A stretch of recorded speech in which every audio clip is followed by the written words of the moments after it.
今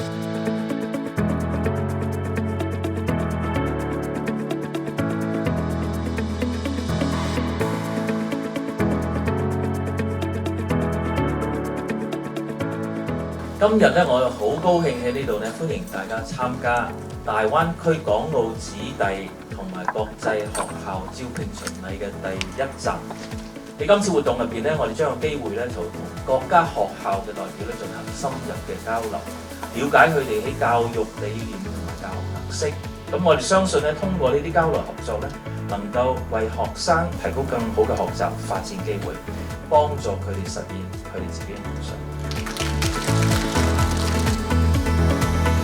今次咧，學校學生事務處事發展服務咧舉辦呢一個 recruitment tour 咧係非常之成功嘅。香港嘅同學咧參加我哋呢啲嘅宣講會咧，其實係非常之有幫助。招聘會之後啦，咁其實好多同學都留低，咁樣咧直接咧就問我哋唔同嘅學校嘅校長，關於一啲嘅學校裏邊嘅工作機會嘅。